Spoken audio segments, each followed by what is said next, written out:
Hi, this is Brian Murphy. I wanted to show an example of where I could get what I call a blistering tone out of two Daring audio pedals. This is the tone that you were just hearing at the beginning of this video.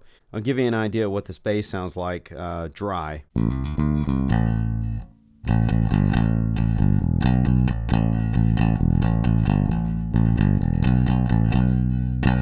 This is a jazz 5-string active with the EQ actually centered to 10, so it's not boosted or cut. And then same thing for the blend. The blend knob between the two pickups is centered. The jazz bass is conducive to this tone because of the single coil pickups and just the way the bass is made and the way it plays in general.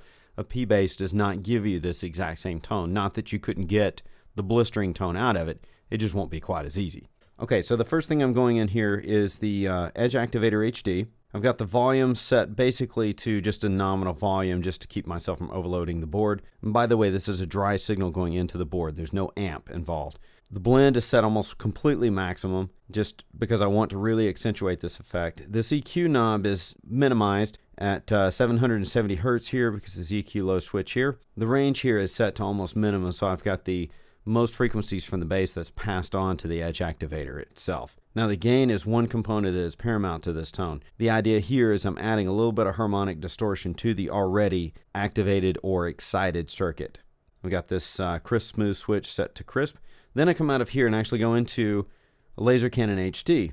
Now what I'm using the Laser Cannon HD is just add a little bit of texture, a little tube texture to this. It's not an overzealous use of this pedal, but it does have an effect on how great this tone is. I've got it set to FET mode. That's just kind of like an overdriven Class A transistor, if you will. It's a little cleaner than the germanium because I kind of wanted it a clean, biting tone, but it's not quite as harsh or as brash as the silicon. But I'm also using something here that is unique to this pedal, is the band pass filter here, allowing me to send only mid or upper mid-range frequencies over to the distortion side of the Laser Cannon HD, and then I drive that. That's kind of a unique effect because I want the super top end and the super low end to kind of remain clean and punchy.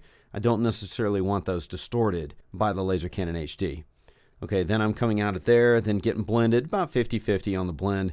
And this little level here is probably about 10 o'clock, maybe 9:30, something like that. What I'm going to do is I'm actually going to start off just playing the bass just as it is, so you can kind of get an idea of what the jazz bass sounds like just naturally.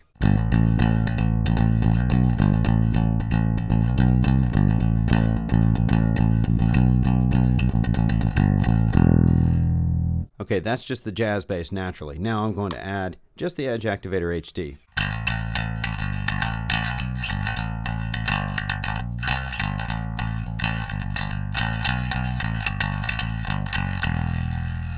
So that gives it a lot of the bite, but it's still a little sterile for what I'm wanting. So this is where I add the Laser Cannon HD.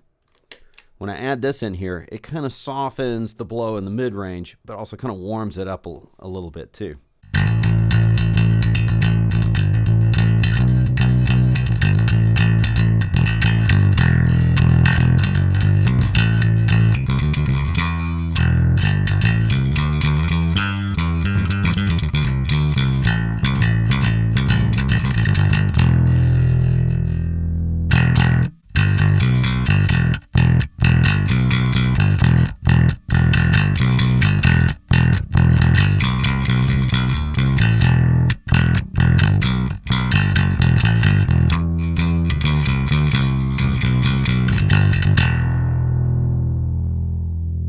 Something else to keep in mind here too is I am a pretty hard player. I don't necessarily take just a light touch to the strings, so I actually really try to command the strings and just really dig into them sometimes. That helps, but regardless, this is a great tone that I like and I'll probably use in the studio next time, and I call it the blistering tone. Thanks for watching.